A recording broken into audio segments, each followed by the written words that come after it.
Number আল্লাহর জিকির। 3 number কি ভাই? আল্লাহর জিকির। চলতে ফিরতে সব সময় মুখ চলতে থাকবে, মুখ না চললেও মনে মনে মন তাজা থাকবে, মনে মনে জিকির হতে থাকবে। মনে মনে জিকির করতে পারেন? মুখ নড়বে না, কিন্তু মনে মনে আপনার একটা জিকির হতে থাকবে, সুবহানাল্লাহ ওয়া আলহামদুলিল্লাহ লা ইলাহা ইল্লাল্লাহ আল্লাহু আকবার। আসসালামু আলাইকুম বন্ধুরা, আজ আমরা দেখব হতাশা থেকে বাঁচতে। আবু তাহা মোহাম্মদ আদনান সাহেবের এই প্রোগ্রামটি আমরা দেখব। তো বন্ধুরা, কথা না বাড়িয়ে ভিডিওটি শুরু করা যাক। হতাশা মাদক দিয়ে দূর হয় না। হতাশা দূর হবে, বলে দিব 3টা জিনিস, মাত্র 3টা। কয়টা ভাই? 3টি জিনিস। 1, 5 ওয়াক্ত নামাজ। 1 কি? 5 ওয়াক্ত নামাজ। নামাজে আপনি ওযু করে সিজদা দেন, ইনশাআল্লাহ আপনার মনে প্রশান্তি না আসলে আমাকে এসে বলেন যে আসে না। চোখের পানি, মনের আবেগ যা আছে আপনার ভিতরে, কষ্ট, দুঃখ, যন্ত্রণা, সব আল্লাহকে ঢেলে দিবেন ইনশাআল্লাহ। নিজের আবেগ ধরে রাখবেন এখানে, আপনি আল্লাহর জন্য ঢেলে দিবেন। মানুষকে আবেগ দেখা কি লাভ? মানুষ আপনার চোখের পানির মর্ম বুঝবে? মানুষ কি মানুষের চোখের পানির মর্ম বুঝে? আপনার পিতা যদি মারা যায়, আমার কাছে এসে দোয়া চান কান্নাকাটি করে, আমি দোয়া করতে পারবো, কিন্তু আমি কিন্তু আপনার ফিলিংসটা বুঝতে পারবো না। আপনার অনুভূতি কে বুঝতে পারবেন? আল্লাহ পাক রব্বুল আলামিন। আল্লাহ পাক আপনার ঘাড়ের রগের চেয়েও কাছে আছেন। সুবহানাল্লাহ, সুবহান। আল্লাহ পাক ঘাড়ের রগের চেয়ে কাছে আছে। গতকালকে বাংলাদেশের একজন বরেণ্য আলেমের সাথে একটা কনফারেন্সে ছিলাম। উনি বলছিলেন যে এক ব্যক্তি, এটা শোনেন, এক ব্যক্তি খুব তার শখ যে তিনি সাহাবীদের মতো নামাজ পড়া শিখবেন। কথা বুঝতে পারছেন? সাহাবীদের মতো নামাজ শিখবেন। তো একজন বরেণ্য আলেমের কাছে এসেছেন, এসে বলছেন যে আমাকে সাহাবীদের মতো নামাজ শিখিয়ে দেন। তখন সেই আলেম আরেকজন আলেমের সন্ধান দিয়েছেন, যা তুমি তার কাছে যাও, তিনি শেখাবেন। তো সেই ব্যক্তি একটু অবাক হয়েছেন, কারণ যাকে প্রশ্ন করেছিলেন তিনি অনেক বড় মুহাদ্দিস, আর যার কাছে পাঠানো হচ্ছে তিনি অত বড় মুহাদ্দিস নন, কিন্তু আবেদ, আমল করেন। তাকে গিয়ে বলছেন উনি আমাকে পাঠিয়েছেন সাহাবী বলা নামাজ শিখিয়ে দেন। তখন তিনি বলছেন ঠিক আছে, সুন্দর করে ওযু করে আসো, সুন্দর করে ওযু করে আসো। ওযু করার সময় খালি খেয়াল রাখবা যে আমি ওযু করছি শুধু আল্লাহর সন্তুষ্টির জন্য। কি খেয়াল রাখবেন? ওযু করছি শুধু আল্লাহকে রাজি খুশি করার জন্য ওযু করছে, আর কোনো উদ্দেশ্য নাই আমার। ওযু করতে যাচ্ছে, তিনি আবার বলছেন দাঁড়াও, শুধু আল্লাহকে রাজি খুশি করার জন্য ওযু করো।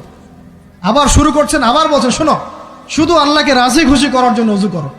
এভাবে বলতেই আছেন, নামাজে দাঁড়িয়েছেন, দাঁড়ানোর আগে বলছেন শোনো, শুধু আল্লাহকে রাজি খুশি করার জন্য নামাজ পড়ো।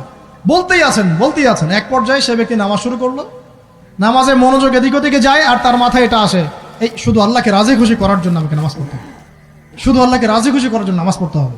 এই চিন্তা তার মনের মধ্যে ঘুরপাক খাচ্ছে। এভাবে নামাজটা সে শেষ করে চিন্তা করছে যে নামাজ তো পুরোপুরি মনোযোগ দিতে পারলাম না। বারবার মাথার মধ্যে এরকম চিন্তা আসছে, আল্লাহ আমাকে তো মাফ করে দাও, নামাজটা আমার মনে হলো না ঠিক মতো। তখন সে ফিরে এসে তার সে ওস্তাদকে বলছেন আমার তো নামাজ এরকম করে পড়লাম, কিন্তু শেষমেশ মনে হলো যে নামাজটা হয়তো কবুল হয় নাই, আল্লাহর কাছে খুব মাফ চাইলাম, আল্লাহ আমাকে মাফ করে দাও, নামাজটা মনে হলো না। তখন সেই যে প্রথম ব্যক্তি যিনি পাঠিয়েছেন তিনি বলছেন এটাই হলো সাহাবীওয়ালা নামাজ।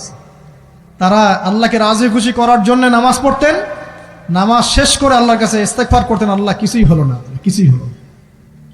আমার কথা কি বুঝতে পারছেন? অতএব আল্লাহকে রাজি খুশি করার জন্য আপনি আপনার আবেগ, আপনার ইবাদত সব ঢেলে দিবেন ইনশাআল্লাহ। অন্য কারো কাছে কিছু পাওয়ার আশা করব? আমাকে আল্লাহ পাঠিয়েছেন দুনিয়াতে নামাজ পড়তে, রোজা রাখতে, দিনের প্রচার করতে, দিনের জ্ঞান অর্জন করতে, এই তো। তা আমি একজন মেয়ের জন্য জীবন নষ্ট করে দিব কেন?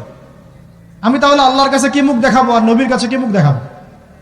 ওখানে গিয়ে বলবো আল্লাহ আমি আমার অমুক প্রেমিকার জন্য আশেক হয়ে একদম জীবন দিয়ে দিয়েছি, আত্মহত্যা করেছি।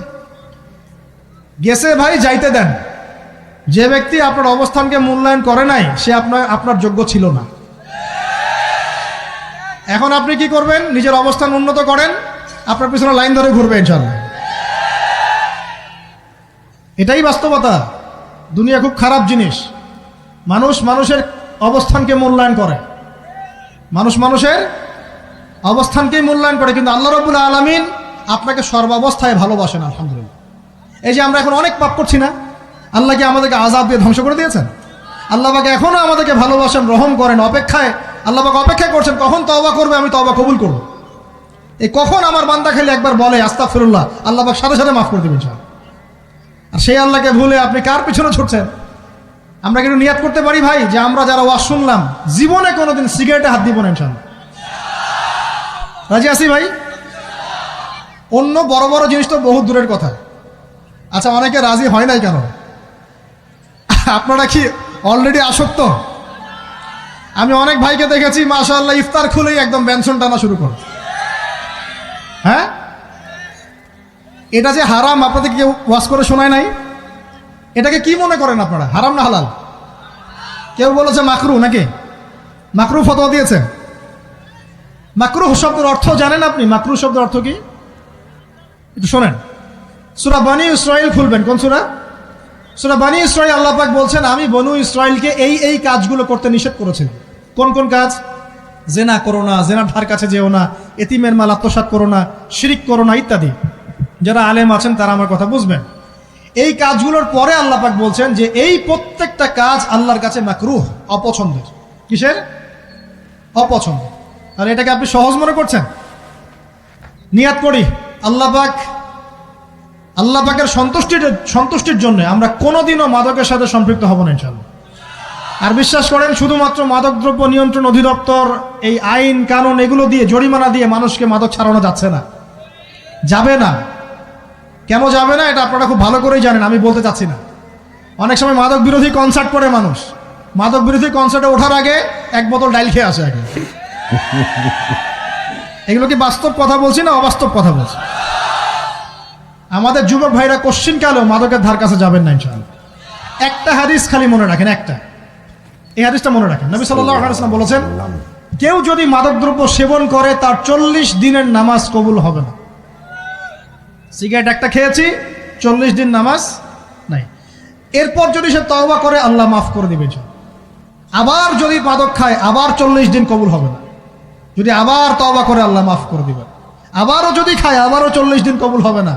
আবারও তওবা করলে আল্লাহ আবার মাফ করে দিবে। চতুর্থবার সে যদি মাদক খায়, আল্লাহ রসুল সাল্লাল্লাহু আলাইহি ওয়াসাল্লাম বলছেন, আল্লাহ পাক কিয়ামতের মাঠে তাকে তিনাতুল খাবাল পান করাবেন। কি পান করাবেন? তিনাতুল খাবাল। সাহাবীরা বললেন, ইয়া রাসূলুল্লাহ, এটা কি তিনাতুল খাবাল? কি?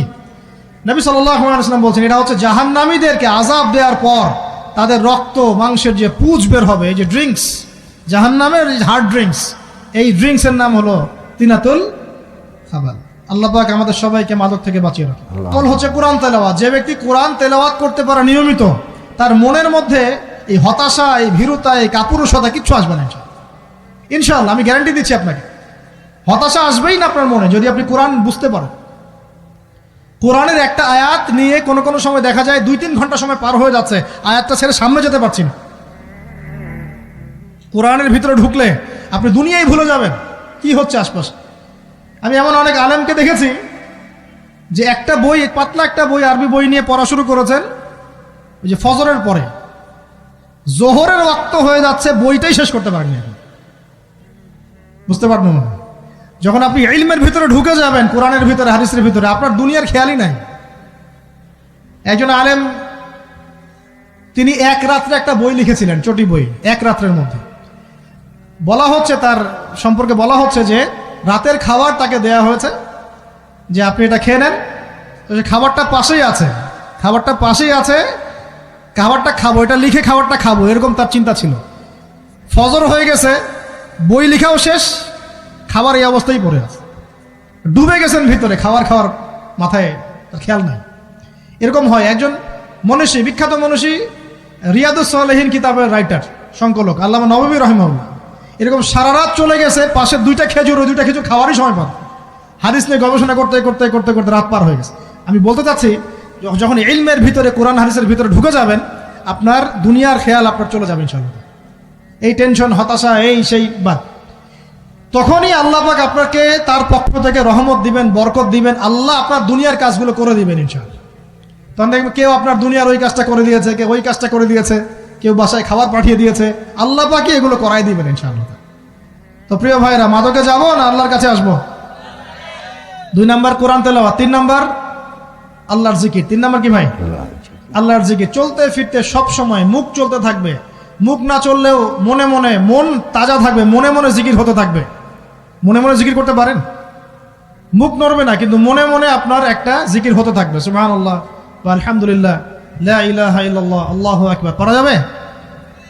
পারে। মানুষের মন কখনো চুপ করে থাকে না, কিন্তু মানুষের মন অলওয়েজ কিছু না কিছু চিন্তা করতেই থাকে, করতে থাকে না? অবশ্যই।